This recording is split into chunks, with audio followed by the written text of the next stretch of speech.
Fate demanded I be singer of a new ballad about the candidate you wanted like a finger in your fruit salad, but were made to choke down.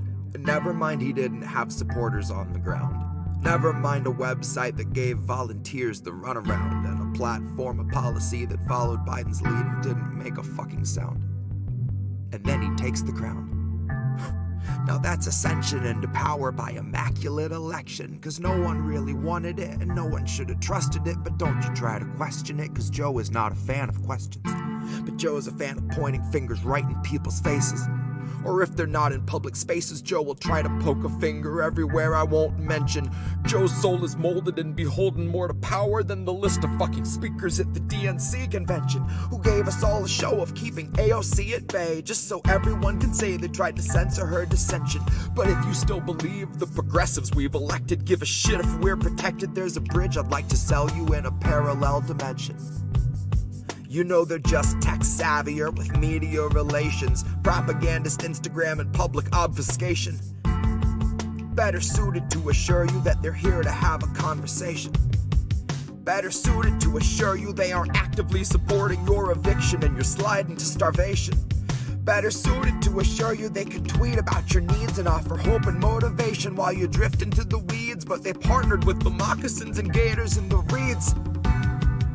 You damn sure get a portion of our meat. So, love me or leave me or mislead me to decree. Honey, you won't want to hear it, so I'll try to say it sweet. The squad are not your buddies, they are simply more discreet. The GOP will kill you on your feet. Dems and fake progressives do it in your sleep. Anyone can recognize a nation's needs and put it in a tweet. But coming from a leader in a seat of power really shows they know they're obsolete. GOP will kill you on your feet. Dems and fake progressives do it in your sleep. The squad are not your buddies, they are simply more discreet.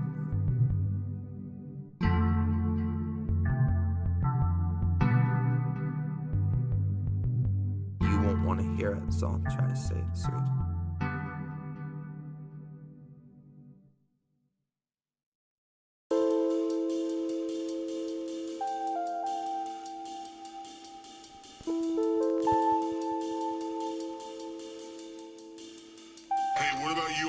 What did you see? It couldn't have been me, sir. I was front row in my AOC t-shirt, foie gras sucking on a press release, sir. My head down, fourth shot, good little sheep, sir. Sit down, sweetie.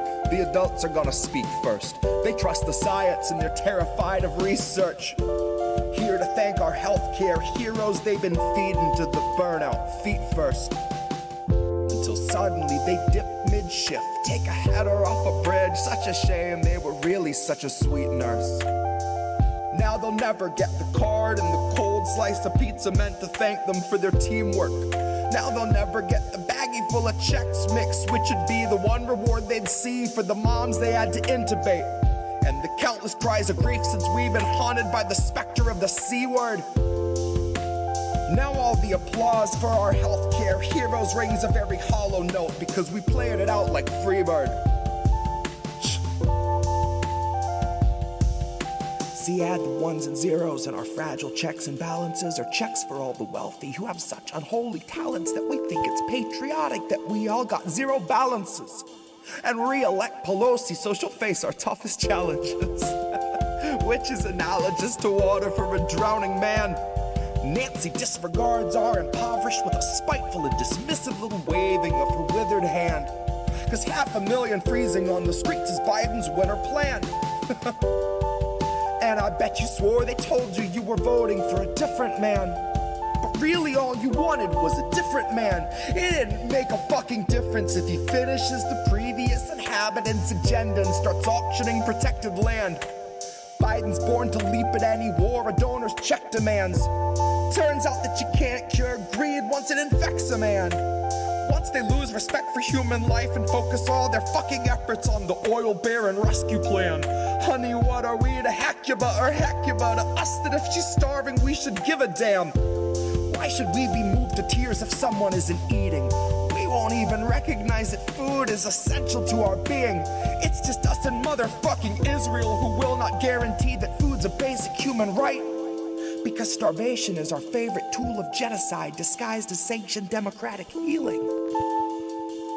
That's me in the corner, losing my religion, gouging out my eyes and then dancing on the ceiling.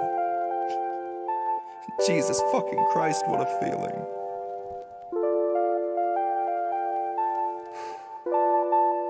Hey, what about you, eyeballs? What did you see?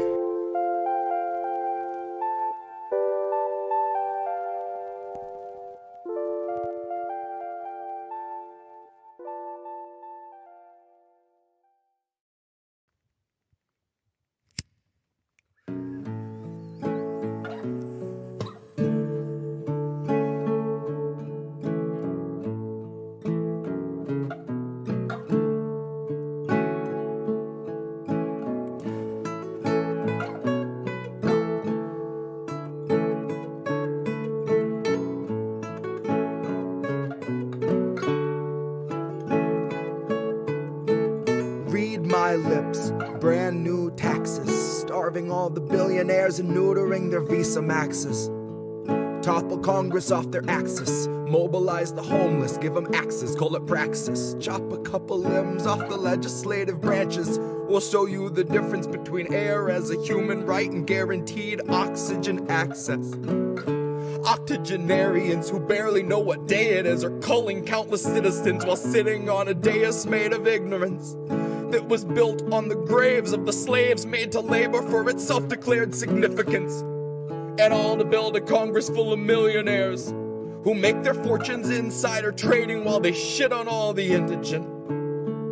So I got a bone to pick with our leaders, and I'll start with the ligaments. Pick right through the muscle, dig the marrow out, and serve it to the unhoused millions living in their minivans or watching their belongings get evicted from their tenement. I have a dream where we breach the walls of Congress and just let them in. And what happens next will survive in only text, cause there won't be any evidence.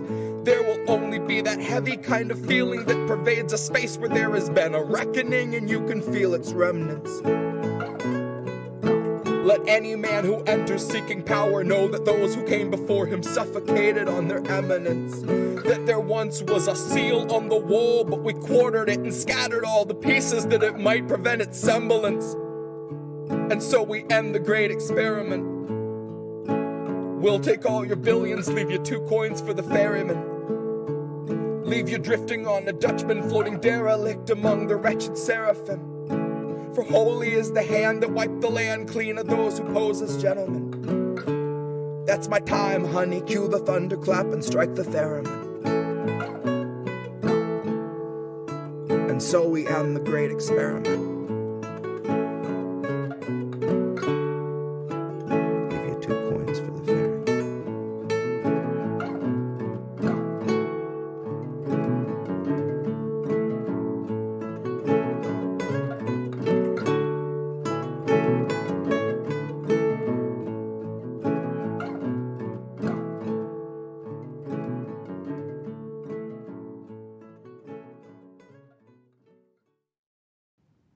If you fool me once, it's because I didn't think a guard was needed. If you fool me twice, it's because I didn't learn the lesson, so it bears repeating. If you try the same play 3 times running, it's because you know what's coming, and you didn't come to lead, you came to purposefully be misleading. Democracy is dry, it's been a century bleeding. The husk is gaping open to the sky, out in the field where all the sheep just keep on circling and worrying and bleeding. They're waiting for the shepherd that they've tried to hide their faith in, but he's so appealing. They'd gladly give their fleece, it's such a freeing feeling that even when he leads them to the ledge and starts to urge them on, they're positively beaming. They were told that they were on their way to save democracy, so even as they plummet, they just gloat, they don't consider screaming. And halfway up the cliff, the shepherd's cozy little mittens wrap around the staff of shattered human hopes on which he's leaning. He shows the gentle grin that used to stir your inner spark, and he says, "Not me, us," as he gestures to the oligarchs. He knows that if he runs, they're gonna stop him like a stolen car. And he'll easily surrender cause it bought a lot of time for laying mines in all the grassroots. Suddenly, the tiniest of movements gets you blown apart. Suddenly, you're in a play that's set on an election day and voting for the fire unaware you're playing Joan of Arc. Suddenly, the shepherd pulls the rug and slips a hood across your clueless mug and everything goes zero dark. I'm gonna warn you once more before it's 2024 and you fuck around and find out who your heroes are. To take a step back from the herd and you'll learn that you can spot who all the shearers are. If you really want to know the product that they're selling, I can take you where the mirrors are. If you think your voice is finally ready, I can tell you where the lyrics are. I hid them in a box I had to bury neath the cobble when they carpet bombed the promenade and raided all the street bazaars. Now all we've got's the marketplace, and you're too broke to even bother asking what the options for your treatment are. Suddenly, the raw debris of homeless human dignity will find it has 100 teeth for every badge and sweeper's arm. Suddenly, they speak in solidarity and each is armed. Suddenly, the sheep can see the shepherd for his truest form and all pitch in at once to help him buy the farm. And now it's zero dark, and all is calm and peaceful save the distant wail of sirens that approach beside the flames of dawn. Suddenly, the carrot's just a string that's on a stick, and all your movements make you sick because the prize is gone. Now, we could go and flee into the forest low and meek, or we can exercise our right to feast and go and graze on Biden's lawn. 'Cause he's been sowing seeds that seep a toxin out to sap a bit from each of us and keep on leaching decades after Biden's gone. So regardless who they summon out of hell to come and do the job, it will not feel like Biden's gone. But in that time of hopelessness, you cannot trust the shepherd when he once again comes asking you to humor him his siren song. And it's cute that you can innocently, honestly assume that's just a symptom of a system that was wired wrong, and not the standard feature, basic function, primary objective of a mass hypnosis firebomb. You don't need to know the words to cry along. Someday it'll hit you like an officer who pistol whipped their ride along. Broke his jaw and kept his job and kept it moving right along. That voting isn't red or blue or black or white or right or wrong. Voting's like a firing squad where you can choose the firearm. It's slow extinction by and large. It's Super Tuesday supercharged. It's all your futures, roots and all, just tossed out on a garbage barge. It's everybody dropping out to push the biggest oligarch. It's everybody voting fire, registered as Joan of Arc.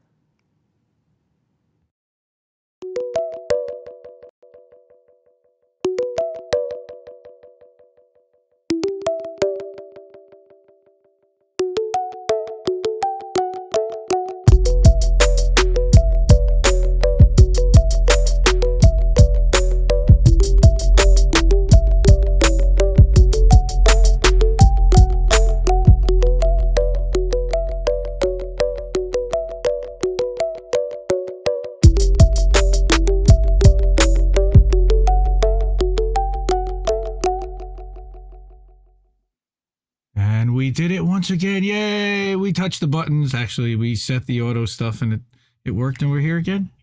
And it's Hi everybody. Hi everybody. It's American tradition. It's been a minute. It's been a minute. It feels like we're doing these like once a month instead of once every other week. That's right. Life and family and shit happens, unfortunately. Yeah. So here we are. Yeah, this is Jesse Jett standing next to me, or sitting next to me, whatever. He's standing, I'm standing. I'm at a standing desk mostly because I have a herniated disc in my back, and it feels better to stand. So that's what Indy does. I'm the standing guy. Before television, people often stood. That's our talent right there. He's Jesse. He's INN's musical director, and he's our resident genius. And tonight we're gonna be we're going to have some fun. Well, yeah. I guess I should. But it is, yeah. We're Seussing, we're crafting. We got a whole. That's weird. Thing. How was it recording on OBS? Okay, anyway. I don't know why I was doing that. No, it's fine. We've also got a poltergeist. This is fine. No, I think I must have hit a button somewhere that told something to turn something on that didn't have to, but it's okay. What I do want to do though is change the thumbnail to be the right one, because I'm still looking at episode 20 there. Twist it. The Cynic made a beautiful thumbnail tonight, and shout out to Cynic for this one. for Seusscraft 2. We've got Unspeakable Whimsy. Here, let me turn that off. There we go. So we've got H.P. Lovecraft. That's great. Jesse Jett. So much goes into all of this. Yeah, that's awesome. She's screaming to avoid on what? On Twitter? Okay. Good. Well, you can stay off that. Oh, we got Waffle Stomp dude. Okay. So gross. So our friend Brad, we had a little conversation on on How Do We Miss That on Sunday night, and during the boat smashing into other boats section, Reef showed us something that was called a waffle stomper, and it just grossed me out. So it's people who poop in the shower apparently at some point, and I didn't even know that such a thing existed. And I've seen waffle stomper going around, and I've seen pooping in the shower discourse. I didn't know that. And that's what plumbers tend to call them, waffle stompers. And I lost my shit, just like you just did. Okay. 1 out of 10 people. See, Brad knows. Brad's putting it up right here. 1 out of 10. Yep. And now we've lost Jesse for the evening. But yes, it is foul. Hi, Cynic, amazing. Yes, waffle stompers. Only if you're sick, Indy. Yes, I am a little sick. Reef is the one who had to show that to us. And it was, I don't even think he showed it, but it was just like a TikTok that had a statistic, and it showed like a shower, but nothing actually. Oh yeah, it was. Yep. Oh man. Yeah. So I was not prepared. As you can tell, I was not prepared for that. We have broken the Jesse, folks. So yeah, this by the way is American tradition. So let me kind of read the description, but welcome to American Tradition, which is an INN exclusive show starring this laughing guy, Jesse Jett, the Winn-Dixie shitter, and his unique brand of musical, lyrical, and writing talent. I'm co-host Indy from Indie Left Media and Indie News Network, and I'm gonna help break down the lyrics and, well, not lyrics today, but we're gonna talk about, the stories that we're gonna talk about. And I'm Ed McMahon basically, but skinnier and younger and better looking. But Jesse's our musical director over at INN. That is weird, wild stuff. And the source of course, many of my earworms, and he can hear, just like during the intro, with the Great Experiment and during Shepherd of Hopes, I keep like repeating lines, and that's of course his love music. So this is what I'm doing, this is how I ended up being the host of this show, because how the hell does this news guy end up the host of Jesse's show? Because the music speaks to me. It does. It really does. So, yeah, you can follow Jesse everywhere. Support Bandcamp for this album, for every album, jessejett.bandcamp.com. I'm going to drop that in the chat for everybody. Go there, drop a couple bucks, but you can also download all of his music and creations and spoken word for absolutely free. It's true. And you haven't talked in a month, and I don't shut up, so I'm going to let you have the mic for a few minutes. Yeah, so I actually do have one piece. If we got time at the end of this tonight, I'll read. That is a spoken word piece that almost went on the last album, but once I realized that I wanted it to be predominantly East Palestine focused, there were already a couple pieces that weren't 100%, and I didn't want to have another one that wasn't. But I was hesitant to remove it too, because it's it plays off of some of the same stuff in Ground Zero Pizza Hut off of that. So it's very rare that I pull something, but when I was looking at it, I was like, that just felt a little more of a meandering away from the topic, and would have prevented it from being more focused as like a concept. So so I didn't put it on, but it's a really uniquely kind of personal piece that I really liked. So I'll probably read that tonight after we do our story time. I haven't gotten my hands on What Pet Should I Get?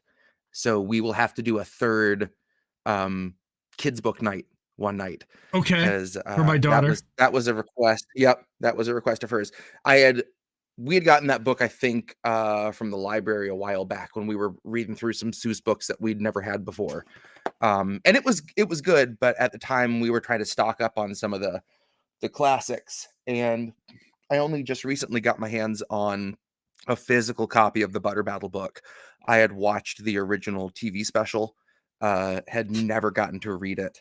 So that's especially awesome. since we are right on the brink of nuclear winter, it felt like a really good fitting night to kick off with his most Cold War-y piece he'd ever written.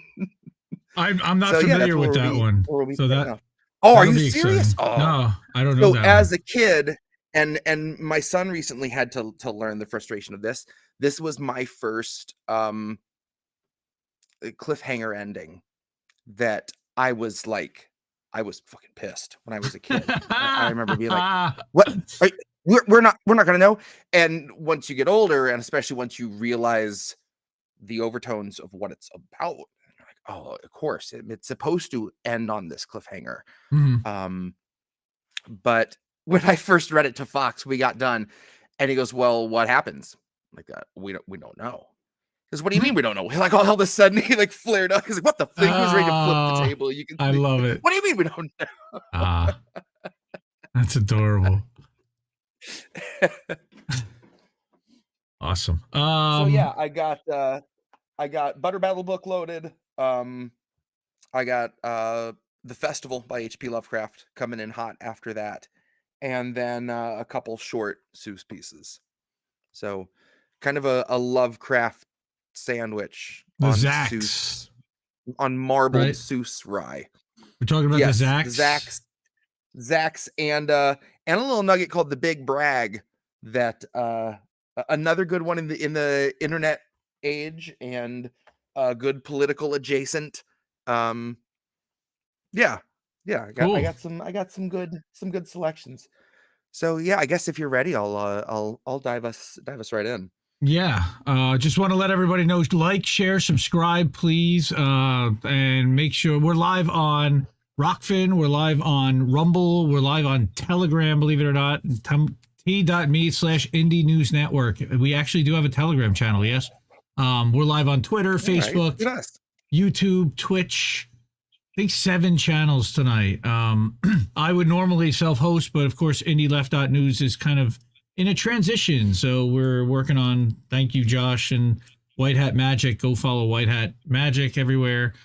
And we're going to have a new Indie Left News, bigger and better and bolder, and I can't wait for that. But I want to get to some Seuss because my kids love, let me tell you, the last time we did Seuss, and the last couple times I've done clips of Sala Saloo, of Yertle the Turtle, and my kids love, like, we'll sit in the car because I have to pick my son up, and then I go and I have to wait for my daughters to come off the school bus, and my son and I just sit there and we'll listen to one of your stories, and he's just mesmerized. He loves it. It's great. And you do all the voices, and it's like, it's so great. I love it. It's fantastic. Oh man, that makes me so happy. Seriously. So yeah, we're gonna do this tonight, and everybody's enjoy, and I know my kids are gonna love it. And so yeah, first we're gonna get to the Butter Battle book. So let's do it. Butter Battle book. Butter Battle book, right? But so this is a little Cold War gem. Okay. And I remember this time to not have need to edit for language. We're going G-rated here, folks. So the Butter Battle book. On the last day of summer, 10 hours before fall, my grandfather took me out to the wall. For a while he stood silent. Then finally he said, with a very sad shake of his very old head, "As you know, on this side of the wall, we are Ukes. On the far other side of the wall live the Zooks. Then my grandfather said, it's high time that you knew of the terribly horrible thing that Zooks do. In every Zook house and in every Zook town, every Zook eats his bread with the butter side down. But we Ukes, as you know, when we breakfast or sup, spread our bread, Grandpa said, with the butter side up. That's the right, honest way. Grandpa gritted his teeth, so you can't trust a Zook who spreads bread underneath. Every Zook must be watched. He has kinks in his soul. That's why, as a youth, I made watching my goal, watching Zooks for the Zook Watching Border Patrol. In those days, of course, the wall wasn't so high. You could look any Zook square. Let me get a better angle for you here. Hang on. I'm trying to face you front on. I think we're actually pretty good, but we can't see the words. We can see the pictures. Yeah, there we go. Oh, wow. And you sound a In lot those better. days, of course, the wall wasn't so high, and I could look any Zook square in the eye. If he dared to come close, I could give him a twitch with my tough-tufted, prickly snickberry switch.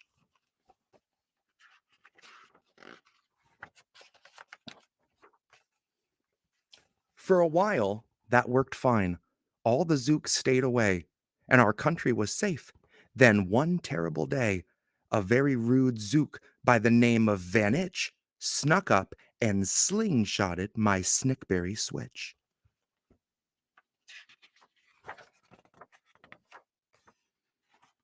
With my broken off switch, with my head hung in shame, to the chief Ukaroo in great sorrow I came.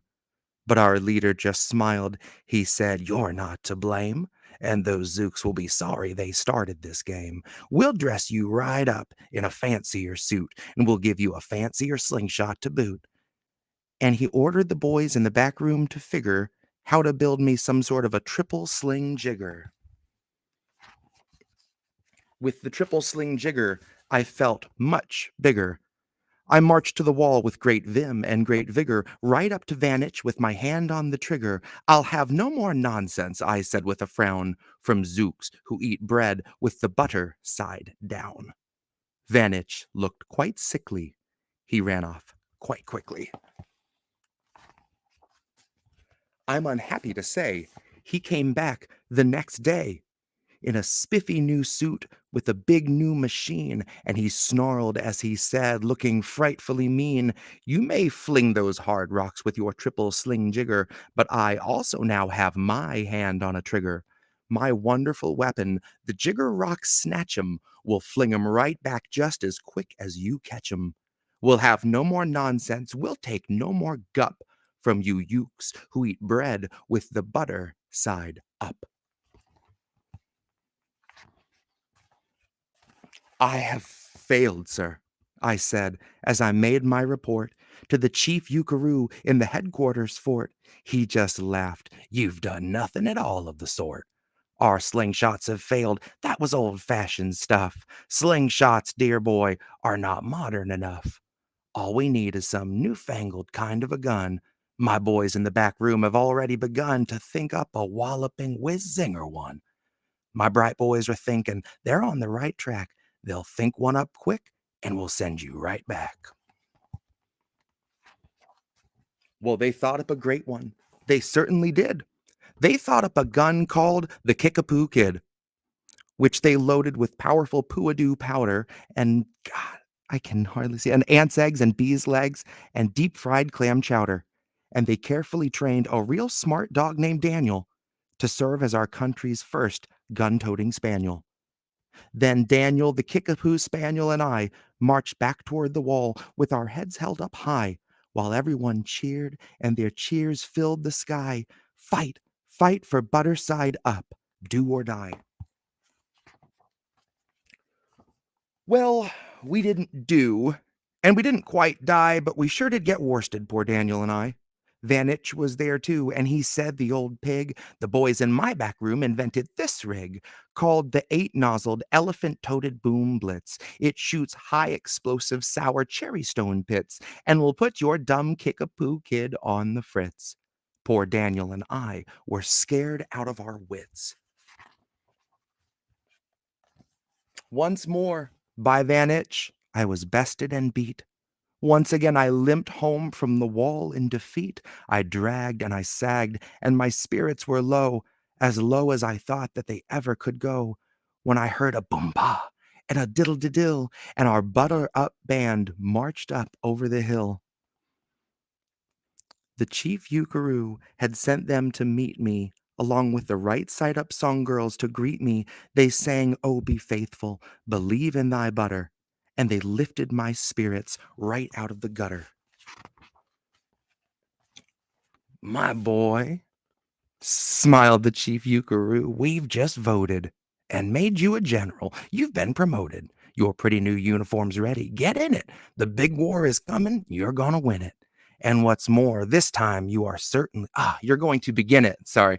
And what's more, this time you are certain to win it. My boys in the back room have finally found how. Just wait till you see what they've puttered up now. In their great new machine, you'll fly over that wall and clobber those butter-down zooks, one and all." Those boys in the back room sure knew how to putter. They made me a thing called the utterly sputter, and I jumped aboard with my heart all aflutter and steered toward the land of the upside-down butter. This machine was so modern, so frightfully new, no one knew quite exactly just what it would do.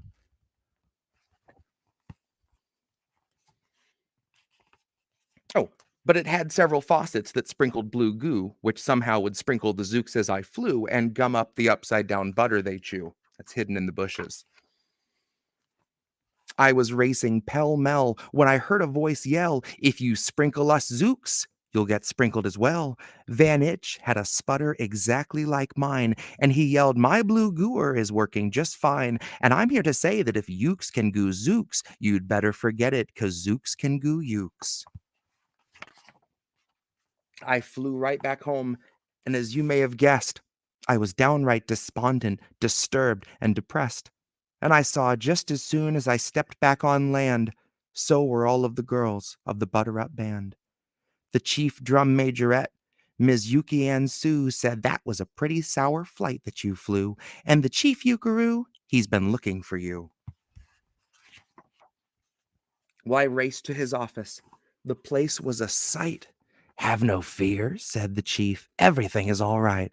My bright backroom boys have been brighter than brighter. They've thought up a gadget that's newer than new, and it's filled with mysterious moo-lack-a-moo, and can blow all those zooks clear to Salamagoo. They've invented the Bitsy Big Boy Boomeroo. You just run to that wall like a nice little man. Drop this bomb on the zooks just as fast as you can. I've ordered all ukes to stay safe underground while the Bitsy Big Boy Boomeroo is around." As I raced for that wall, with the bomb in my hand, I noticed that every last uke in our land was obeying our chief Euchrews' grim command. They were all bravely marching, with banners aflutter, down a hole for their country and right side up butter. That's when Grandfather found me. He grabbed me. He said, "You should be down that hole, and you're up here instead.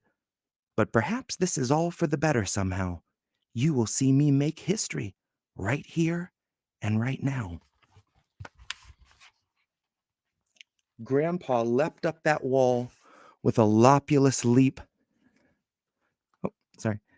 And he cleared his hoarse throat with a bopulous beep, and he screamed, "Here's the end of that terrible town full of zooks who eat bread with the butter side down."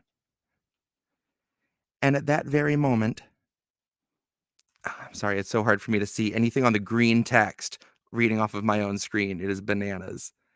And at that very instant, we heard a clop, clop of feet on the wall, and old Van Itch clopped up. The boys in his back room had made him one too. In his fist was another big boy boomeroo. I'll blow you, he yelled, into pork and wee beans. I'll butter side up you to small smithereens. Grandpa, I shouted, be careful. Oh, gee, who's gonna drop it? Will you or will he? Be patient, said Grandpa. We'll see. We will see. And that's the Butter Battle book by Dr. Seuss. Who's So as a gonna kid, drop I was it? like, Who's gonna drop it? excuse me? I was like, yeah, exactly. And same, my kid was like, wait. Wait, wait a minute. But can you go back to that last page? Because it's kind of funny. You know, there's a lot of course, you know, war stuff. And was that literally a red and a blue guy fighting on top of a wall? Orange. To be fair, Okay. they have the other guy's orange, but Okay. I mean, his name is Van Itch, so they give it a kind of a, you know. A Dutch, yeah. Well, the Dutch soccer team wears orange and black. Mm-hmm. And oh my, we got a super chat from Oz the Boomer. Thank you, Oz. Love you. $2 super chat. Thank you, man. Put that up there. Hey, great show, Jesse. Yes, it is a great show, Jesse. Here we go. Once I got older, and I was like, oh my god, they've called it the Big Boy, and they're sending everyone underground. Right? Lord. Yeah, that's not a good, not good right there. I remember my kid asking, like, Fox was like, so are they really like gonna go to war over that? I was like, people have gone to war over stupider stuff than bread, but I promise you. Well, it's just, you know, it's culture war stuff versus what actually matters, and it's just a metaphor for so much. I mean, it really, you know, and the best part about Seuss is that you can literally tie everything he does into just about anything. It's timeless, and I adore that style of writing. Seriously, Jesse is still daddy. Yes, he is. Jesse is daddy. Thank you, Colin. Well, I thought Indy was daddy too. I'll drink to that. I actually have 3 versus his 1, so technically I would be the daddy too, and I'm older by about 15 years. But that's another story for another day. Yeah, drink to that. Sure, I'll drink my Dunkin' Donuts French vanilla, my fucking Dunkin'. Woo! All right, so we're gonna get some Lovecraft. We got the festival, HB Lovecraft, and then a couple little Seuss bangers. Yeah, and then you got some originals. Now, it's funny. I don't know if anybody knows. Well, Sunday night, when I made the stream during the day, it gives me the opportunity to choose a video on INN, a shorter video to use as like a trailer. And I don't have a specific trailer to load, but it allowed me to choose from the previously loaded. And one of the ones I thought that was interesting, it let me do Consider It a Win. So that ended up being your reading of Consider It a Win was kind of like if they came to the channel and they looked for the live stream for the first, you know, until we went live, that's what they would have seen. And Nice. I don't think that's available anywhere else but on our YouTube channel. Your recording of that. I don't know if it's on Bandcamp or on Spotify for anybody to listen to. I'd love to get that on maybe. That is on that was on the co-opt. Oh, it was. Okay. I ended up putting that on the co-op. Yep. Nice. All right. So but at the time that I read it on the show was well before I recorded it. So nice. Because I wrote that around Grift period, but it didn't feel right to put a song about Win Bruce on an album called The Grift. It did for the co-opt because people immediately tried to like water down his message or twist it to something else. But Speaking at of the which, time I was like, I didn't want to have it like on the Grift. Speaking of the co-ops, by the way, holy crap. Chris Smalls. Let's just let's take a minute to to talk about our Oh, friend it was so Chris. funny to see him be like, "Oh, Joe Biden, you sure haven't done anything." Well, that, and then this weekend he's in Cuba somehow. Okay, he was in Havana, and then there was something else. Oh, he's now one of the Time 100, and I just thought it was funny and fitting that that's like tomorrow there's some gala, but today they basically declare Joe Biden as the nominee and how he has fended off all contenders already, and it's over. Yep. Hey guys, thanks. Yep. That was but fast. yeah. So all right, speaking of Chris and the co-op, but all right, so we got some Lovecraft, and then we're gonna get some more Seuss, some other stuff. So stick with us. This is American Tradition on INN. I love doing this. Thank you for being here, everybody who is. All right, let's go, and I'm going to shut up now. All right. So, I love this this Lovecraft piece because I feel like it's a good, like if someone had never listened to Lovecraft before, this is such a good just kind of generalization of tone for him. And short, which is the biggie on this show. I am tempted one day to do one of his longer stories and just do it through like two American Traditions, do like an hour and then another hour, because there are one or two stories of his that mean an awful lot to me that I would love to do in full. But in the meantime, I'm keeping it brief with the festival. All right. I'm gonna get a little sip from my giant. So, by the way, water, I do notice Tara's book in the background on the shelf. That's a nice placement. It's always here. You just can't tell usually because the webcam isn't the good one. We pulled out the fine china tonight. Nice. Yes, we did pull out the Elgato face cam. I love it. Very. That's when we get to see the real Camp David. Oh, Cynic, by the way, is saying if you could turn the light down a little bit, that it got very bright. I know you need it probably to read, but we'll try it. Fine China, baby. China. Yes. So we got Crab and Cynic and me and Anthony Malecki and Colin and Oz and Rick Solis, I think, was here for a few minutes. It says that there's 8 watching, but I don't know if Restream is throttling us and lying to us or what. Hi to everybody. Love you all. Thank you for being here. Share this out. Let's get some more people watching it. My son's bunny puppet was over on the table, and I just couldn't get over the idea of how funny it would be to have him do the H.P. Lovecraft reading. Not you. Hi, Ghost Art. You're here too. Good. So good to see you. Thank you for being here too. All right. Let me get back to Jesse. Just like this is just our narrator for like the Descent into Madness stories of H.P. Lovecraft. Because they can give like a mouth movement. Like lamb chop. I was far from home, and the spell of the eastern sea was upon me. Oh my God. In the twilight, I heard it pounding on the rocks, and I knew it lay just over the hill where the twisting willows writhed against the clearing sky and the first stars of evening. Okay. I hear Fidel Castro going crazy over there. Yeah, he is. Bro, you want to come up and say hey for a second so you can quit? I hear Fidel. Come here. Stro, come on. He can't hear us because Jesse has earbuds in. There you go. Nice. Anthony's driving. This is good stuff to listen to while you're driving. Good ear food. Yeah, right. All right. You wanna settle down over here?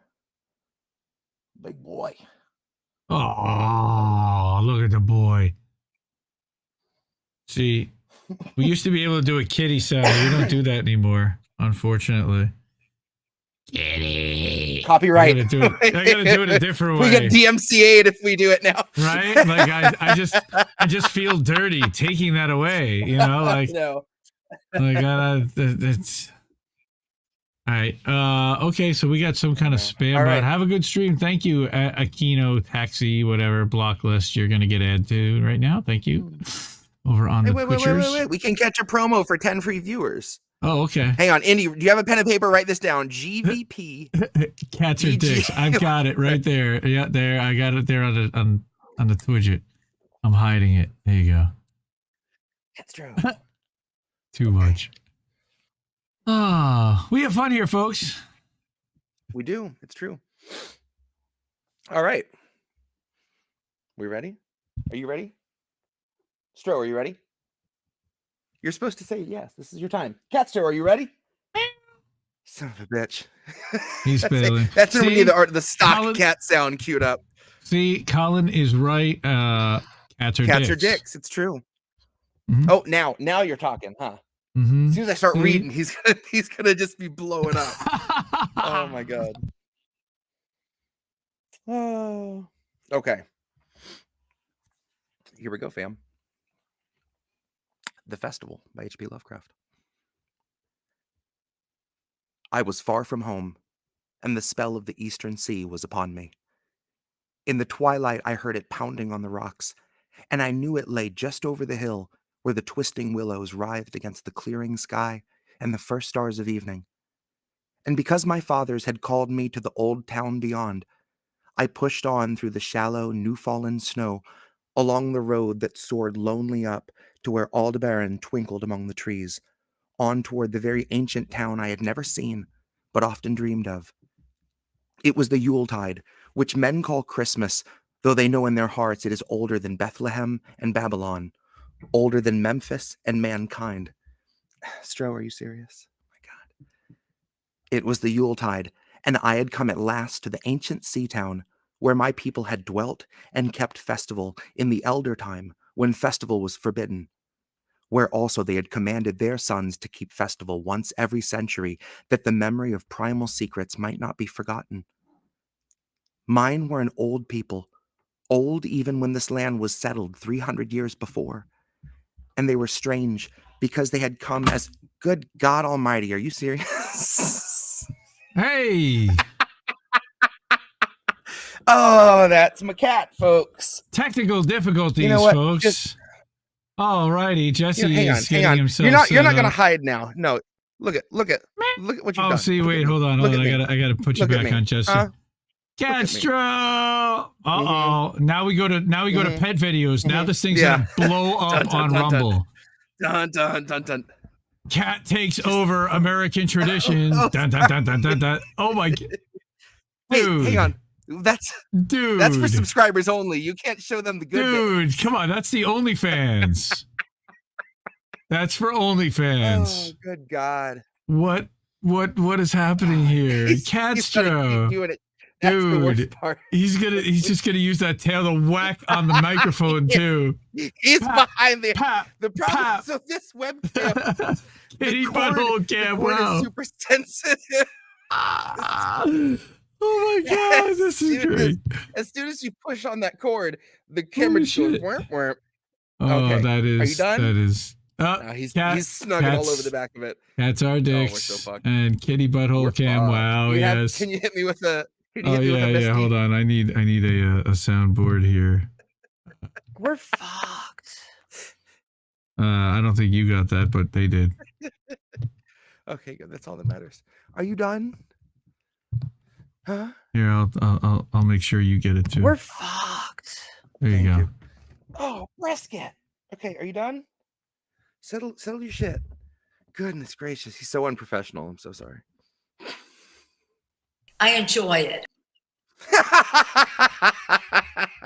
Well, that's all that matters, right? As long as Nancy's happy.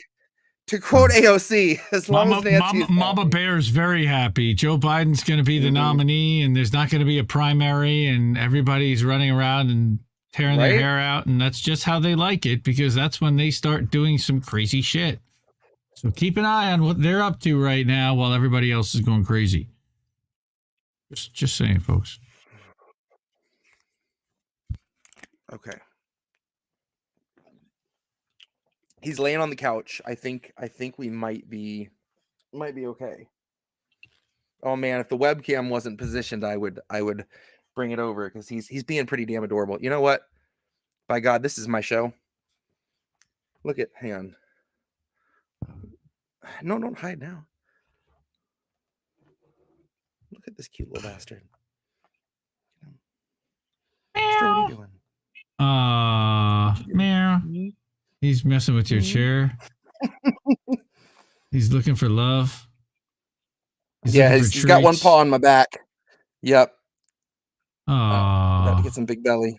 like what are you doing, dude? I'm showing you the goods. You know you can't resist. Let's go. That's half of the couch down here. That's how big this cat is. Damn, that is a large kitty. Yeah, stretch. There we go. Yeah, and Anthony is Comrade Kitty, so you know he's loving that. Yep, smiling cat, hard eyes. Yep, no debate about it. Oh, okay, that paw got deep. All right, settle down. Oh man, that one really hooked into the. Oh, okay, and got it into my meat. Stop it, fucker. He is a floof barge. It's very true. Wow. Man, it's like I'm getting acupuncture, just like right at my kidneys. So Kitty's taking over the show. He's like, "Fuck this, man. This is Kitty tradition now." Fuck it, we're doing it live. We'll put it's it up. Castro. It's Castro's tradition. Oh, communism. You know what? That's Fiorella. I'd say YouTube would love that. Yep. That's Fiorella, like speaking from Russia or wherever she is these days. Hi, Fee. Okay. Where were we? It was the Yuletide. Okay.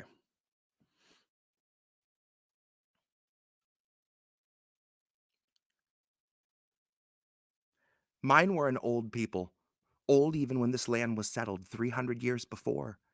And they were strange because they had come as dark, furtive folk from opiate southern gardens of orchids, and they had spoken another tongue before they learnt the tongue of the blue-eyed fishers.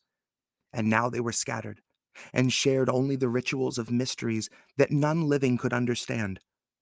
I was the only one who came back that night to the old fishing town as legend bade, for only the poor and the lonely remember. Then, beyond the hill's crest, I saw Kingsport outspread frostily in the gloaming.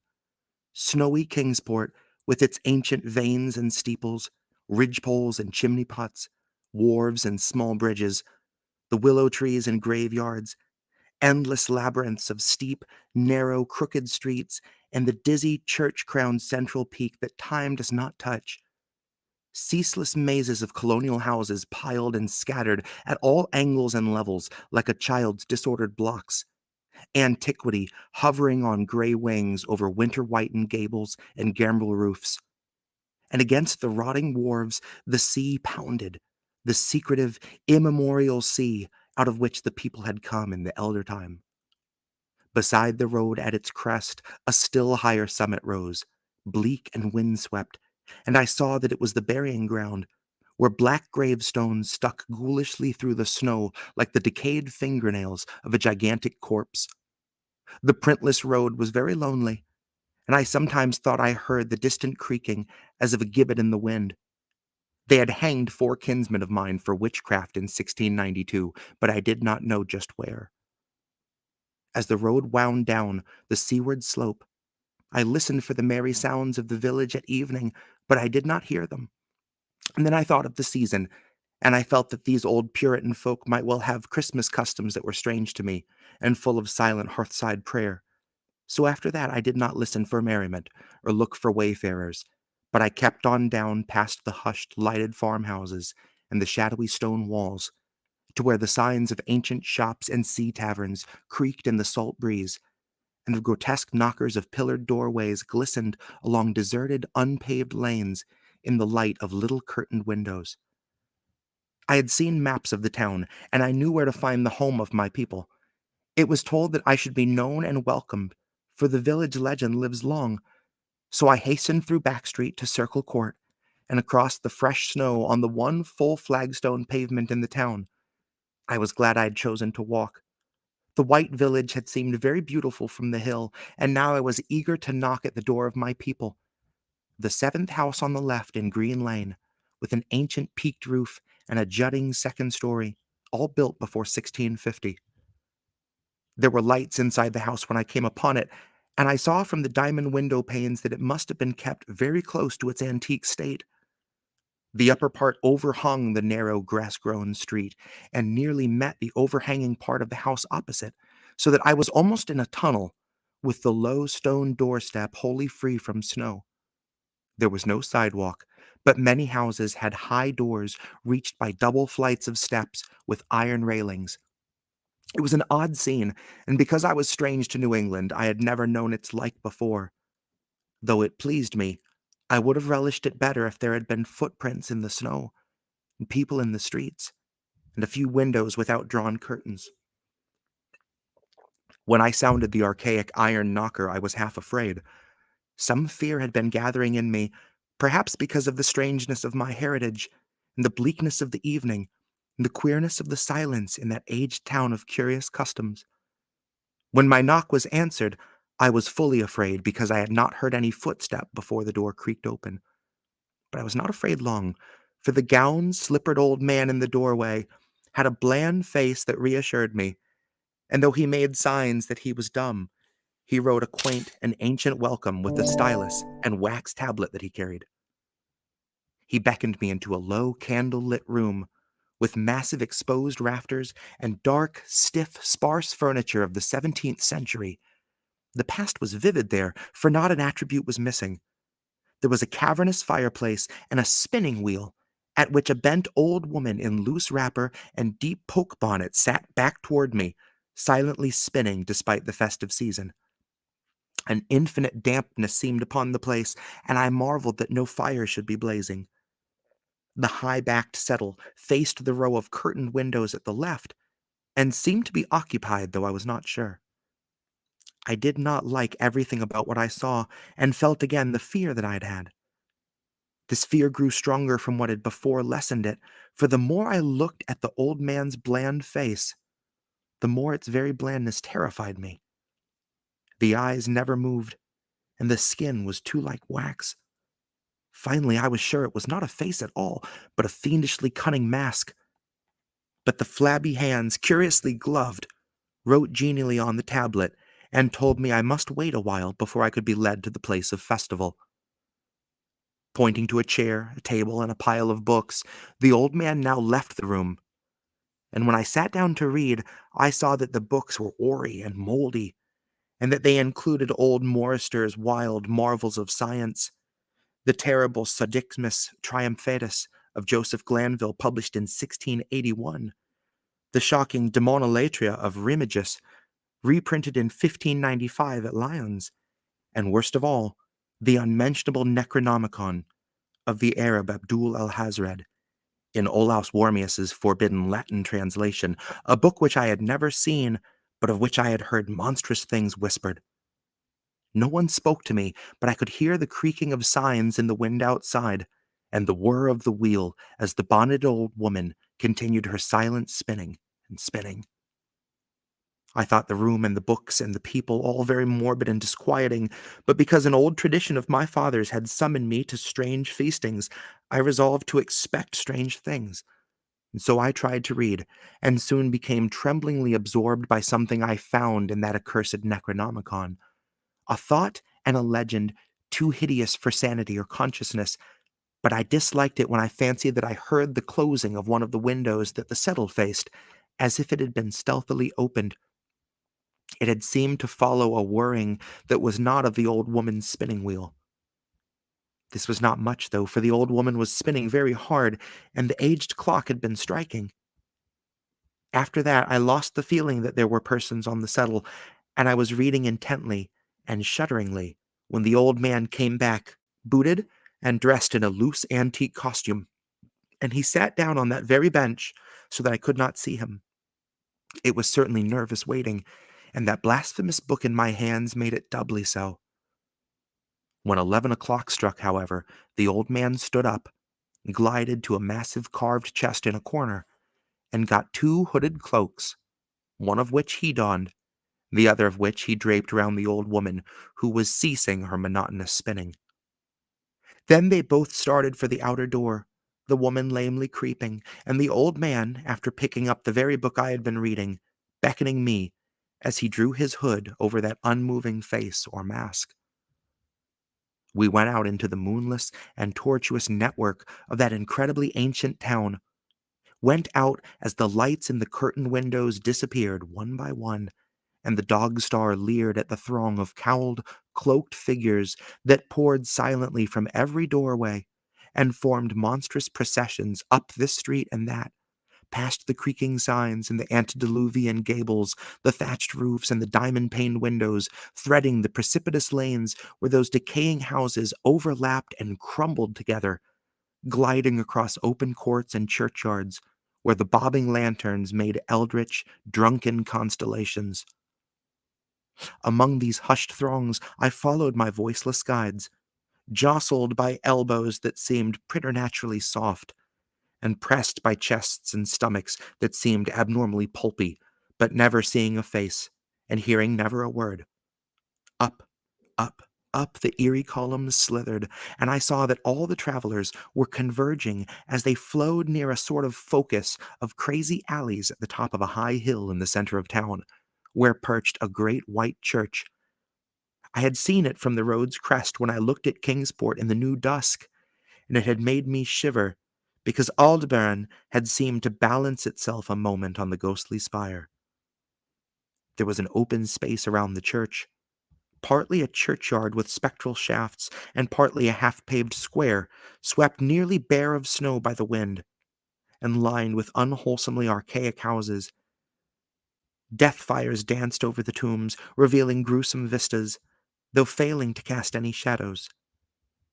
Past the churchyard, where there were no houses, I could see over the hill's summit and watch the glimmer of stars on the harbor, though the town was invisible in the dark.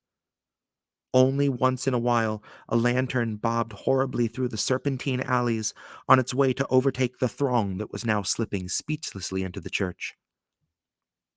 I waited until the crowd had oozed into the black doorway, until all the stragglers had followed. The old man was pulling at my sleeve, but I was determined to be the last. Then finally I went, the sinister man and the old spinning woman before me. Crossing the threshold into that swarming temple of unknown darkness, I turned once to look at the outside world, as the churchyard phosphorescence cast a sickly glow on the hilltop pavement. And as I did so, I shuddered, for though the wind had not left much snow, a few patches did remain on the path near the door, and in that fleeting backward look, it seemed to my troubled eye that they bore no mark of passing feet, not even mine.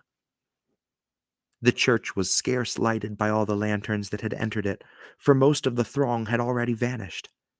They had streamed up the aisle between the high white pews to the trapdoor of the vaults, which yawned loathsomely open just before the pulpit, and they were now squirming noiselessly in. I followed dumbly down the foot-worn steps and into the dank, suffocating crypt. The tale of that sinuous line of night marchers seemed very horrible, and as I saw them wriggling into a venerable tomb, they seemed more horrible still.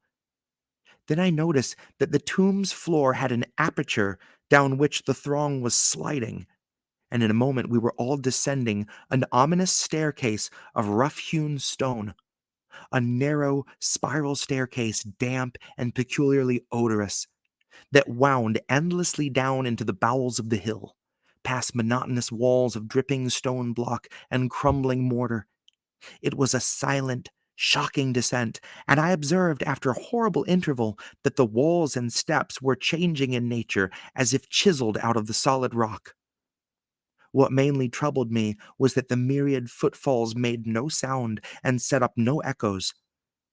After more eons of descent, I saw some side passages or burrows leading from unknown recesses of blackness to this shaft of nighted mystery. Soon they became excessively numerous, like impious catacombs of nameless menace, and their pungent odor of decay grew unbearable. I knew we must have passed down through the mountain and beneath the earth of Kingsport itself, and I shivered that a town should be so aged and maggoty with subterraneous evil. Then I saw the lurid shimmering of a pale light, and I heard the insidious lapping of sunless waters. Again I shivered, for I did not like the things that the night had brought, and I wished bitterly that no forefather had summoned me to this primal rite. As the steps and the passage grew broader, I heard another sound, the thin, whining mockery of a feeble flute, and suddenly there spread out before me the boundless vista of an inner world, a vast fungus shore litten by a belching column of sick greenish flame and washed by a wide oily river that flowed from abysses frightful and unsuspected to join the blackest gulfs of immemorial ocean. Fainting and gasping, I looked at that unhallowed Erebus of Titan toadstools, leprous fire, and the slimy water, and I saw the cloaked throngs forming a semicircle around the blazing pillar. It was the Yule rite, older than man and fated to survive him, the primal rite of the solstice, and of spring's promise beyond the snows, the rite of fire and evergreen, of light and music. And in that Stygian grotto I saw them do the rite, and adore the sick pillar of flame, and throw into the water handfuls gouged out of the viscous vegetation which glittered green in the chlorotic glare. I saw this, and I saw something amorphously squatted far away from the light, piping noisomely on a flute. And as the thing piped, I thought I heard noxious muffled flutterings in that fetid darkness where I could not see. But what frightened me most was that flaming column, spouting volcanically from depths profound and inconceivable, casting no shadows as healthy flame should, and coating the nitrous stone above with a nasty venomous verdigris, for in all that seething combustion no warmth lay, but only the clamminess of death and corruption. The man who had brought me now squirmed to a point directly beside the hideous flame, and made stiff, ceremonial motions to that semicircle he faced. At certain stages of the ritual they did groveling obeisance, especially when he held above his head that abhorrent Necronomicon he had taken with him, and I shared all the obeisances because I had been summoned to this festival by the writings of my forefathers. Then the old man made a signal to that half-seen flute player in the darkness, which player thereupon changed its feeble drone to a scarce louder drone in another key, precipitating as it did so a horror unthinkable and unexpected. At this horror I sank nearly to the lichened earth, transfixed with a dread, not of this nor any world, but only of those mad spaces between the stars. Out of the unimaginable blackness, beyond the gangrenous glare of that cold flame, out of the Tartarian leagues through which that oily river rolled, uncanny, unheard, and unsuspected, there flopped rhythmically a horde of tame, trained, hybrid, winged things that no sound eye could ever wholly grasp or sound brain ever wholly remember. They were not altogether crows, nor moles, nor buzzards, nor ants, nor bats, nor decomposed human beings, but something I cannot and must not recall. They flopped limply along, half with webbed feet and half with their membranous wings, and as they reached the throng of celebrants, the cowled figures seized and mounted them and rode off one by one along the reaches of that unlighted river into pits and galleries of panic where poison springs feed frightful and undiscoverable cataracts. The old spinning woman had gone with the throng, and the old man remained only because I had refused when he motioned me to seize an animal and ride like the rest. I saw when I staggered to my feet that the amorphous flute player had rolled out of sight, but that two of the beasts were patiently standing by. As I hung back, the old man produced his stylus and tablet and wrote that he was the true deputy of my fathers who had founded the Yule worship in this ancient place, that it had been decreed that I should come back, and that the most secret mysteries were yet to be performed. He wrote this in a very ancient hand, and when I still hesitated, he pulled from his loose robe a seal ring and a watch, both with my family arms, to prove that he was what he said. But it was a hideous proof, because I knew from the old papers that watch had been buried with my great-great-great-great-grandfather in 1698.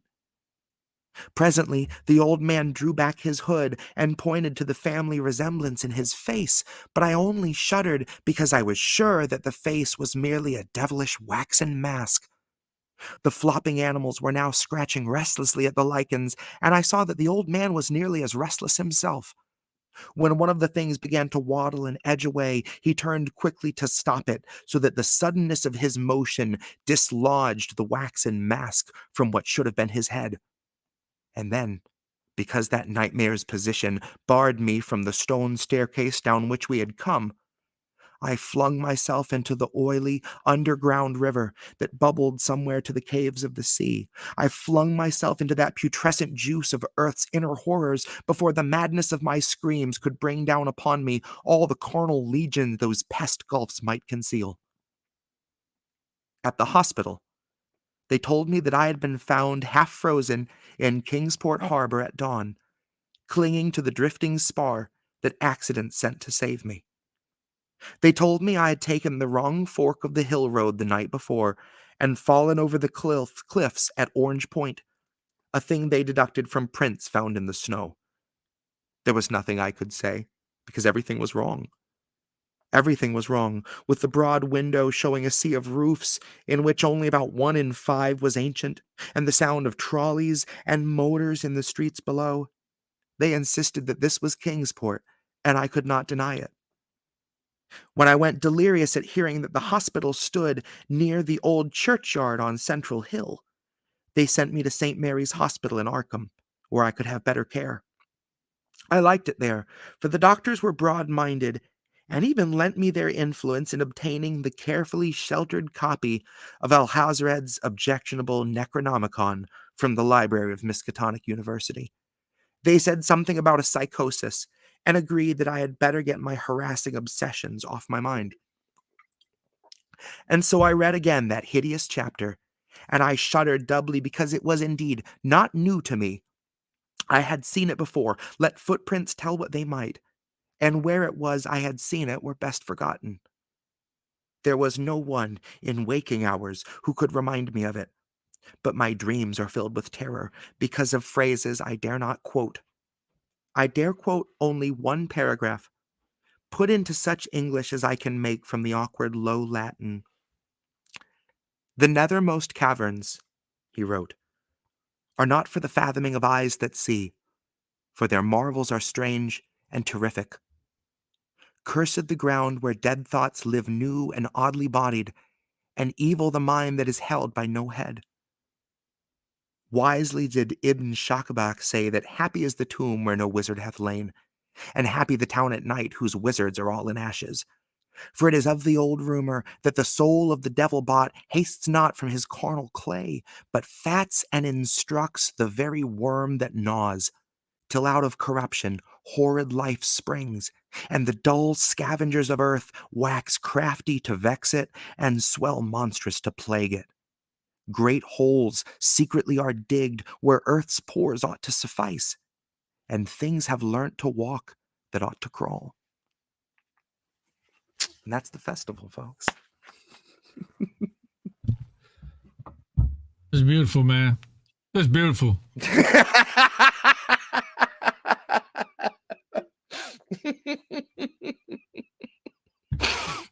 I looked down and I saw, I smelled bacon and I almost lost my shit. I was struggling really hard. Sometimes, like, I like looking down and still, like, kind of peeking along at chat as I read, but sometimes I see something like that. It's so hard. Oh. That killed me. Well, That absolutely killed me. well, Oh, especially man. today, since we did find out that there's going to be no Democratic Party debate or primary. Mhm. Bacon for president, volcano party. So Mhm. that's it right there. Yep. Yeah. Shout out Yeah, to the I'll wonderful vote for you. Tara Reid. Well, dude, I'm all for throwing Congress into a volcano, and that is the platform of the volcano party. So down with that. Ed Heller, founder. It's hard to argue with a platform Extraordinaire. that works, you know? He's also the founder of the work. Pizza Accords. He's got some NFTs you might want to get your hands on. Yep, volcanoparty.org. It is updated. Nice.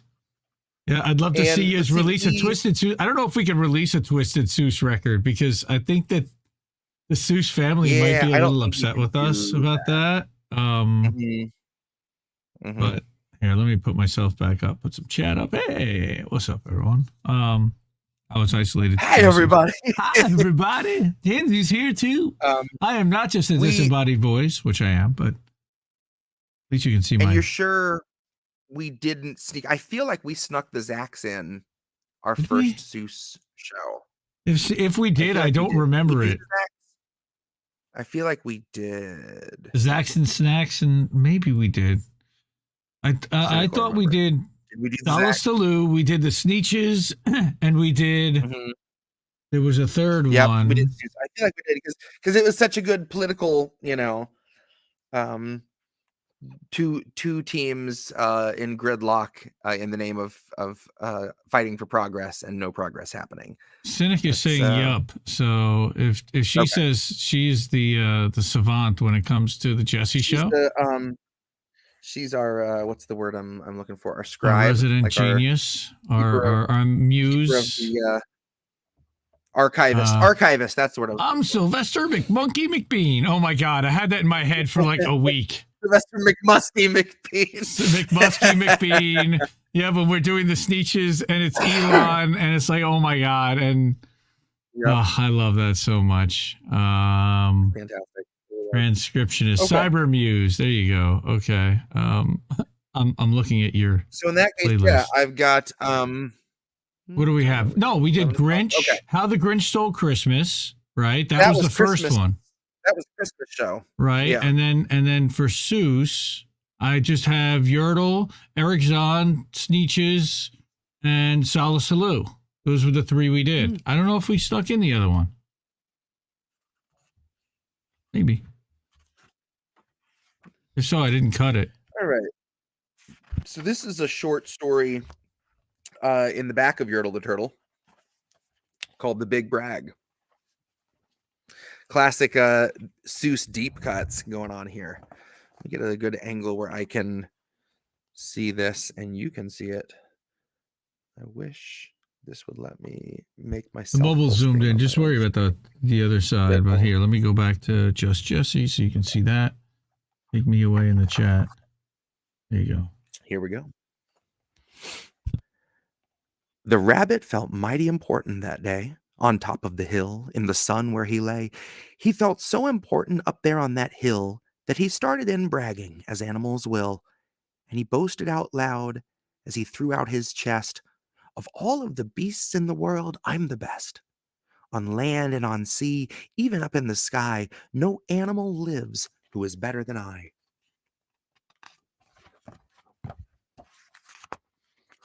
"What's that?" growled a voice that was terribly gruff.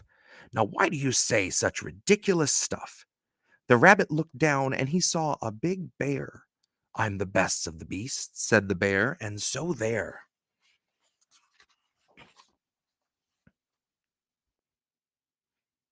I haven't, Ed. I've actually never read that one. "You are not," snapped the rabbit. "I'm better than you."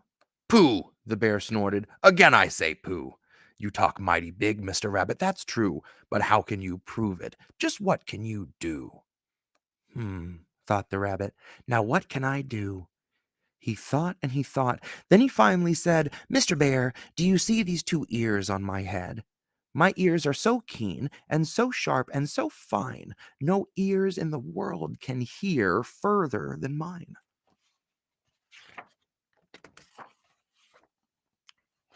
The bear grunted. He looked at each ear. "You say they are good," said the bear with a sneer, "but how do I know just how far they can hear?" "I'll prove," said the rabbit. "My ears are the best. You just sit there and watch me. I'll prove it by test." Then he stiffened his ears till they both stood up high, and he poised them straight up at the blue of the sky. He stretched his ears open as wide as he could. "Shh, I'm listening," he said as he stood. He listened so hard that he started to sweat, and the fur on his ears and his forehead got wet. For 7 long minutes he stood, then he stirred, and he said to the bear, "Do you know what I heard? Do you see that far mountain? It's 90 miles off. There's a fly on that mountain." I just heard him cough. Now, the cough of a fly, sir, is quite hard to hear when he's 90 miles off, but I heard it quite clear. So you see, bragged the rabbit, it's perfectly true that my ears are the best, so I'm better than you.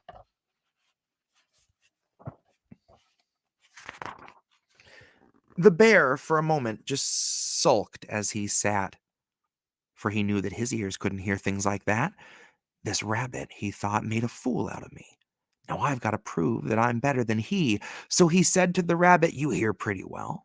You can hear 90 miles, but how far can you smell? I'm the greatest of smellers," he bragged. "See my nose.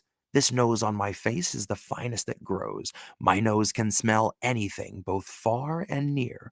With my nose, I can smell twice as far as you hear."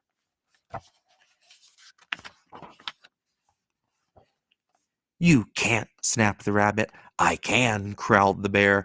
And he stuck his big nose way up high in the air. He wiggled that nose and he sniffed and he snuffed. He waggled that nose and he whiffed and he wuffed. For more than 10 minutes, he sniffed and he snuffed. Then he said to the rabbit, "I've smelled far enough." "All right," said the rabbit. "Come on now and tell. Exactly how far is the smell that you smell?" "Oh, I'm smelling a very far smell," said the bear. "Away past that fly on the mountain out there. I'm smelling past many great mountains beyond, 600 miles more, to the edge of a pond. And way, way out there, by the pond you can't see, is a very small farm. On the farm is a tree. On the tree is a branch. On the branch is a nest, a very small nest where 2 tiny eggs rest, 2 hummingbird eggs, only half an inch long. But my nose," said the bear, "is so wonderfully strong. My nose is so good that I smelled without fail that the egg on the left is a little bit stale. And that is a thing that no rabbit can do. So you see," the bear boasted, "I'm better than you. My smeller's so keen that it just can't be beat." "What's that?" called a voice from way down by his feet. The bear and the rabbit looked down at the sound, and they saw an old worm crawling out of the ground. "Now, boys," said the worm, "you've been bragging a lot. You both think you're great, but I think you are not. You're not half as good as a fellow like me. You hear and you smell, but how far can you see? Now I'm here to prove to you big boasting guys that your nose and your ears aren't as good as my eyes." And the little old worm cocked his head to one side, and he opened his eyes, and he opened them wide. And they looked far away with a strange sort of stare, as if they were burning 2 holes in the air. The eyes of that worm almost popped from his head. He stared half an hour till his eyelids got red. "That's enough," growled the bear. "Tell the rabbit and me, how far did you look, and just what did you see?" "Well, boys," the worm answered, "that look that I took was a look that looked farther than you'll ever look. I looked across the ocean, way out to Japan, for I can see farther than anyone can. There's no one on earth who has eyesight that's finer. I looked past Japan, then I looked across China. I looked across Egypt, then I took a quick glance across the 2 countries of Holland and France. Then I looked across England and also Brazil, but I didn't stop there. I looked much farther still. And I kept right on looking and looking until I'd looked round the world and right back to this hill. And I saw on this hill, since my eyesight's so keen, the 2 biggest fools that have ever been seen. And the fools that I saw were none other than you, who seem to have nothing else better to do than to sit here and argue who's better than who." Then the little old worm gave his head a small jerk, and he dived in his hole, and he went back to work. Don't be rude. That's the big brag. The whole time I was thinking, Trump, Don't be rude. don't be rude. Don't be rude. Very rude. That's great. Dr. Seuss. I couldn't help. I've never read that one like aloud. Or maybe I have, but I don't think I've ever bothered with like voices for everyone before. And for the worm, I was like, what should I love? Like last minute, I'm approaching the part. I'm like, David Lynch's character in Twin Peaks is what I'm gonna go for. Coop, I'm heading up to Bend, Oregon. Love it.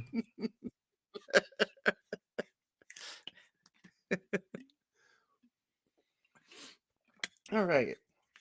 Ooh. So we will wrap it up with that little spoken word piece. As I mentioned before, Cool. this was written recently during the writing for And Then the Sky Slammed Shut. But it just felt like it didn't fit in the East Palestine category, and I didn't want anything else that didn't, as I mentioned earlier. So this seemed like something to hang on to for later. So I'm sure this will end up on like the next spoken word collection I do, whenever that is. But in the meantime, I thought it'd be fun to read it tonight. So this kind of fit in, like I said, with the theme on the Ground Walter Zero Brennan Pizza did Hut. have to. Walter Brennan did it to be the man with the jigger. That's really funny. I actually. Oh, that's right. When we were doing Solo Salute and I actually sent that to him like last week. It just because we had watched it in the car, and I was like, oh my god, it's the Midwinter Jicker. Again, when a Got it in chap my in a head. slicker splashed up and he yelled, "It's the Midwinter Jicker! The Oh my Midwinter God. Jicker came early this year, and it's not going to get very comfy around here. Any fool would get out, so I've packed up my things. I'm off Damn, to my dude. granddaddy's out in Palm Springs." Damn, dude, he's got it. He's got it all down. He didn't even need the book. I keep Walter Brennan in my back pocket. You never know. Love it. Oh God. All right. So yeah, okay. What do you got? This piece, this is an interesting kind of personal take on that same concept in the Ground Zero Pizza Hut. Kind of talking about all the changes that one little plot of land goes through in our country, from being a spot for just nature and wildlife to being developed, all the different things it goes through in its development, and then in the case of this lot, ending up vacant again, just an empty parking lot. I selected a spot in my old hometown that got developed and turned into a gas station that I had an awful lot of interactions with, being a teenager and a kid, that ended up getting torn down. And then after I think something else went there, hurricane trashed it, and now it's just a empty parking lot sitting with no plans to build. And yeah, I ended up wanting to write something about my experience with this chunk of land, start to finish. So this is called Apple Fields, a call to alms. 1995. I'm a child on a drive, riding with my father, maybe never more alive. We're bumping Sister Hazel to the lotto numbers jive. Then we pull up to a light, and suddenly I'm staring at a field that's to my right. An undeveloped corner lot, a real estate sign. Awfully overgrown, but often that's how nature thrives. I guess they're putting something there, my father says, surprised. And for all the traffic rushing past, this place was quiet, even calm. A cactus and some sand spurs, a couple shrubs and needle palms. I wonder now if even then, amid the oleander balm, those plants could feel that on the wind there soon would rise a call to alms. A wave of growth would come to lift the boats but flood the homes. And then the hurricane took all that place had ever known. The city skyline as a child spoke of shady oaks, but standing there today, a flat horizon lays you low. But clear as day, I close my eyes and I can smell the cove. I can feel the humid air and hear the manual window roll. I still see the overgrowth that knew to fear no winter cold. I still can feel myself at 6 years old. Well, what nature held in daffodils, it clearly lacked in mass appeal, a place to grab a pack of smokes and get your kid a Happy Meal. So someone with some business sense came into town and made a deal. They paved it all across, and shit you not, they called it apple fields. And on that asphalt was cobbled a homunculus, consumerism obelisks, monumental, comfortless, nature staring down like, how'd it come to this? Some fast food, Western Union, gasoline encumbrance. A tiny shrine to capitalist vision, to cover up the land, to sell you food that never saw a kitchen. Burger King can call a menu item what they will, but legally can't call it what it isn't. And either way, we wouldn't listen. That's half of why our prison's so efficient. We've built it all around ourselves as part of our condition, to qualify for kickbacks for the ignorant, a taste of those complacency commissions, the willing self-censorship you spot in the democracy deficient, but they don't see it in themselves. I bet I went to apple fields 100 times before it fell. Once I bought a live wire, fistful of fireballs, home again to LimeWire, dousing all my firewalls, me and grandma, arcade, driving games and dialogue. If I could just get back again, I'd drive till every tire's bald. If I could just go back, would I try warning them the sky would fall? Or is that warning more for me? That the solid ground I stood on would erode beneath my feet? And that in a couple decades I won't recognize the street through the ripples of the heat and all the hurricane debris. The final time I stepped inside, think I was 18. My hair was up in pigtails, my nails were vomit green. I bought a drink, a couple snacks, a pack of Swisher Sweets. I took the long way home and sang myself to sleep. Well, now I found I'm bound to this recurring dream where I come back with a hammer and I bash it all to smithereens. Every little speck of parking lot that roots upon the spot I split and wrestle clean. I then reveal the holiest of groves you'd ever hoped to see. Fuck. I bless it with my hands and call it evergreens. Brevity forever be the remedy. I'll bury all those memories down beneath the broken glass and gas and methamphetamine, the melted plastic and the burger wrappers, down until the sound is all but dead to me. And drown myself in all that vibrant, healthy green that sacred spot was robbed of being back when they first laid the plans in '93. Then fast forward to today. The parking lot is all that's left. The masonry's been hauled away. Maybe to the dump where all the commerce and the tourism decayed. But now that slab of asphalt is the crux of what remains. Now that slab of asphalt is a tomb with no remains, a parking lot for nothing, like a yawning empty grave, waiting in a city that's forever changed. Maybe in another 30 years or so, the cracks will finally take, and then the solid slab will finally break. And maybe someone comes along who had the sense to hoard as many seeds as they could find and keep them safe. Maybe they would come across the corner lot and lift the stones and find a plot that hadn't gone to waste. Maybe they would finally find a patch of decent soil with some partial shade. Maybe then they'd plant a field of apple trees without a name. And maybe that's the way it needs to stay. It's apple fields. All right. Apple fields. Apple fields, a call to alms. Let's don't shortchange the end of it. But all right. That was Well, yeah, great. folks, I feel like we've run the gamut. About an hour and a half. That was great. Lovecraft, little Seuss, little Ridge. I like it. I like it. Ever been to an apple field? Of course I have. We go apple picking every fall with my kids. We take the kids and I lift them right up to the trees and they pick them right off the trees. It's incredible. Orchards for miles, like, for just rows of apple trees. It's something to see. You you go to the farm and they've got like a nice little kind of figure 8 racetrack. Everybody rides these tricycles, these big trikes, and they actually have a whole vegetable thing you can go pick, and it's like a U-pick type of thing. So in the fall you can go and buy a bushel for apples and a bag, and I think it's like $10 for the bag, and it's great. Cynic's asking if you has a song. Ooh. Do we have a song to play? Do we has? Yeah. You know what? Yeah, I can. Hang on, I can song. I'm not gonna song. We always like music. Musica. Apple bongs. Well, Jesse is the king of the apple bowl for sure. So we're gonna take a minute break while he goes and finds the guitar over here.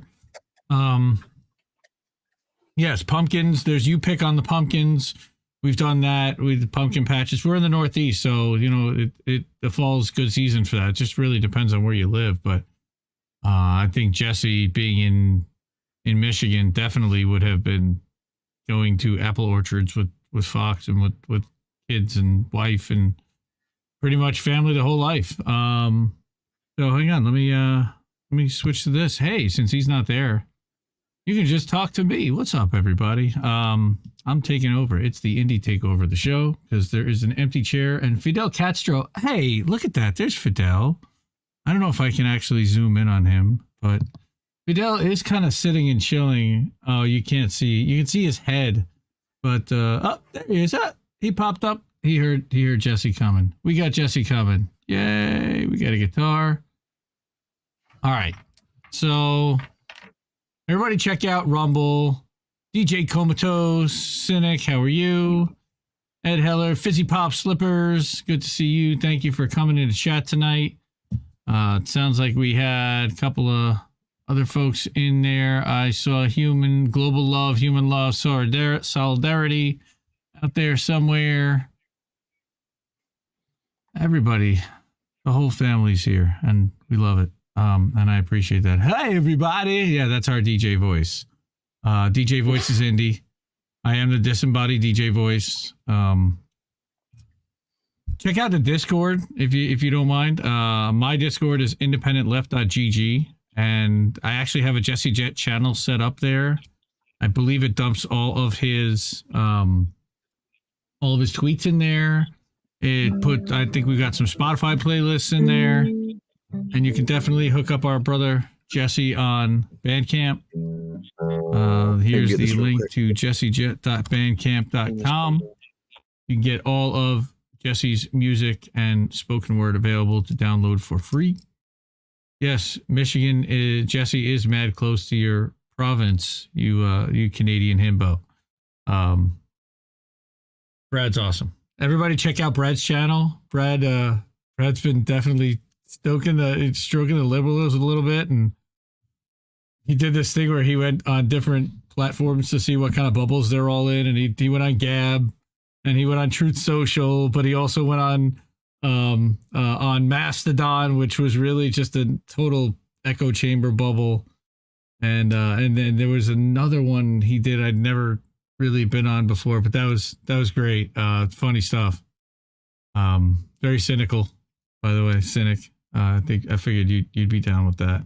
All right, so let me see what Jesse's gonna play. This frame's nice. What's up, dude? You know, I wasn't going to at first, but once a song was asked for, and then someone opened up the Belafonte floodgates. Oh. I can't not. A little tribute, a little Harry tribute. Harry tribute. little Harry tribute. It sounds like its own bluegrass band. Oh my god, Brad, PTSD. Yeah, it definitely did have some trauma in there, but it was fun to watch. It might not be the first song everyone thinks of when they think of Harry Belafonte, but I always loved this song so much. I'm guessing probably not, when unless it's daylight come and we want to go home. When I worked at Margaritaville, the music was on a 45-minute loop, which is also what I'm sure they do in some black sites, is 45-minute loops of Jimmy Buffett. But there were a few non-Buffett tunes that were on that loop. One was my oasis in that 45 minutes, and it was this song.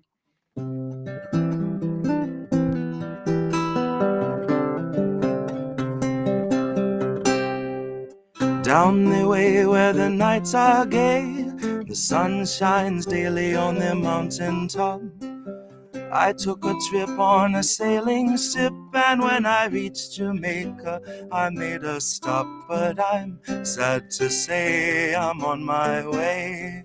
Won't be back for many a day.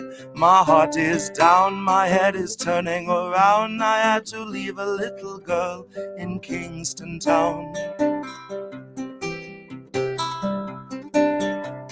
Sounds of laughter everywhere, and the dancing girls sway to and fro.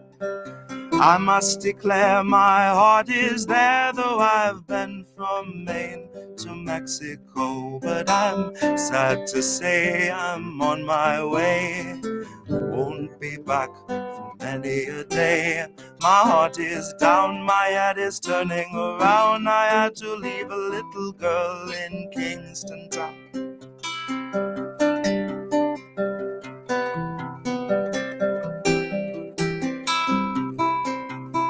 Down at the market you can hear ladies cry out while on their heads they bear ackee rice, salt fish are nice, and the rum is fine any time of year. But I'm sad to say I'm on my way. Won't be back for many a day.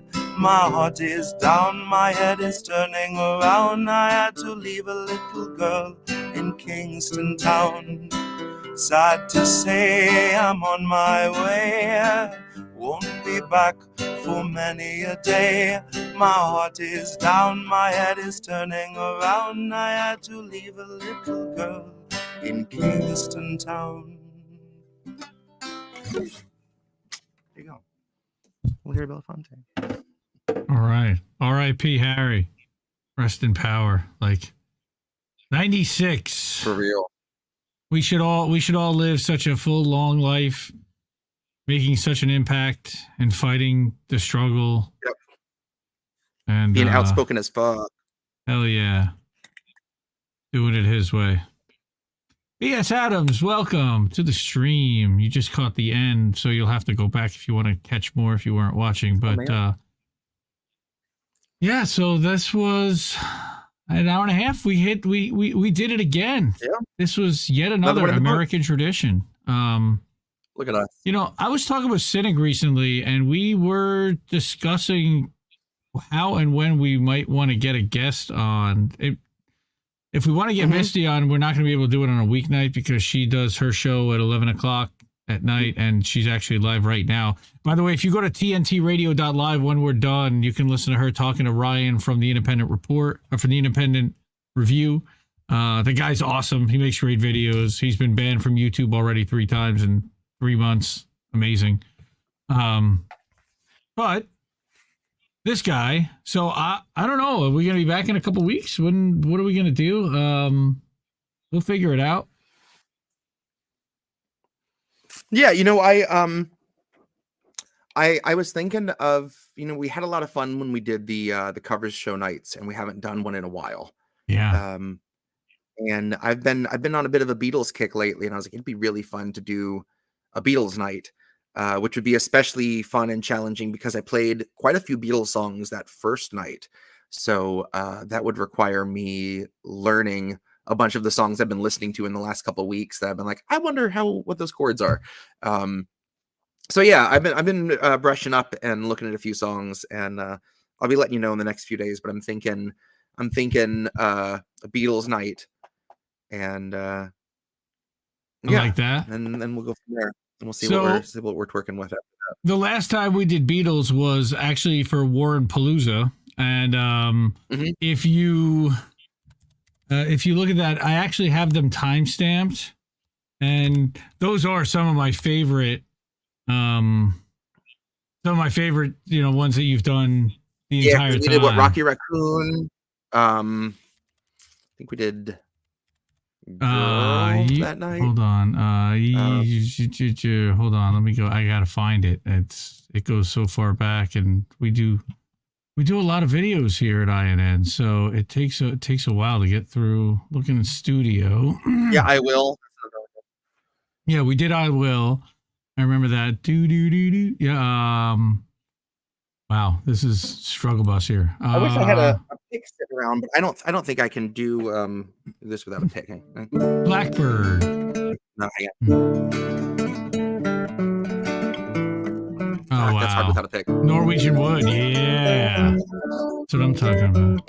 All right, so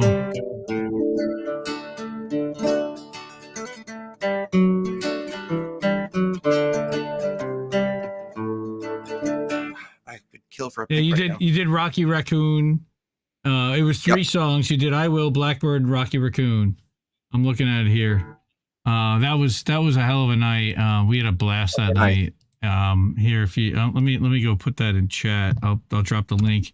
Anybody wants also, to next time we do watch like that a non-me marker. reading night, one of my favorite authors is an old fantasy author named Lord Dunsany, and I'm planning to do a Lord Dunsany reading night called Dunsane in the Membrane. So keep your eyes peeled for that one. Folks. Okay. I also Valerie that night. Yeah, I think we did Black. Yep. You did Valerie that night. You did Wicked Game that really hit me personally. Sade, pulled out the Sade. Look at this. They were like 30 songs. There was like 25 songs. That was a marathon night. That's what it was like. I used to host an open mic at a restaurant that was like just getting started, and they did not have much business on, it was like Tuesday nights or something. I used to do open mics. And so 9 times out of 10, it was just me hanging out for 3 hours. And so I'm like, well, I'm just going to play whatever I fucking feel like playing. And so I would dig out. I mean, I played the Golden Girls theme song one night, and then I went into the MASH theme song. Nice. I had like TV, TV show night. I mean, gosh, I just did all kinds of weird, Sturgill Simpson, and I bothered to learn, which I couldn't play now because the guitar is so fucking difficult, but like Town Without Pity by Gene Pitney. Like I played some just weird songs there that I couldn't play in like a busy bar. That was just my place to just throw shit at the wall and see what stuck. So well, this is kind of your place to do that here. So I'm happy to be the catcher of that shit sometimes. But Ed, let me know if you get a karaoke night going. I will have to plan a weekend around that. So. See that there's incentive. So, all right. Well, just one more time. Yeah, we need to say we're fucked, and then so I figured out a way to take us out a little bit. So, of course, this is Jesse's show, so I'm gonna let him, but. Our theme is going to be a little different on the way out tonight, but before we do that, and I'm going to surprise him because I didn't tell him that this is what we're going to do. So I'm going to say my goodnight. I'm going to let Jesse say goodnight, and then I'm going to let somebody else say goodnight, and then we'll sign off. So keep questioning everybody's motivations, everybody. I'll see you on Sunday night for How Do We Miss That? And whatever you want to do, Mr. Jess. No, I'm wondering what the surprise is. Now I'm all excited for the surprise. Bye, everybody. Get the hell out of here. I need to see what the surprise is. No, I love you guys. Thank you for hanging out. It's, again, getting to read, H.P. Lovecraft and Dr. Seuss to more than one person. It feels phenomenal. And yeah, you guys are the best. Well, I'm Indy. This is Jesse, and it's an American tradition. Indie News Network, collaborative family of independent content creators. Co-hosted normally by me, Indy. I'm founder and editor of Indie Left News and Indie Media Today. I got Reef Breland sitting next to me. We're all founding members, like I said. And then the Indie News Network. My name is Jesse Jett. It's American tradition. What's up, Space Monkeys? Welcome to Political Fight Club. I'm Robert Durden. Go to malentsplain.com. Welcome to another episode of the show your parents warned you about. It's Reef After Dark. Guys, it's Tommy Nate with Tommy Nation Politics. I mean, I mostly make art, Brian, and Big Man Crab Joe. Keep up those great videos. I'm Tatami of the YouTube channel Tatami's Diary. Is Andrew Rivera on The Handsome Cynic? Stay high, everybody. Hey guys, it's Yeti coming at you. It's Politics and Survival. Hello, my name is Lucy from Good Moon Red Wine. This is Chris Legion, and peace out. Lesbos says Colin too fancy. No, don't do that to me. Oh. Keep fighting that good fight out there, guys. I'll talk to you later. Who are these people?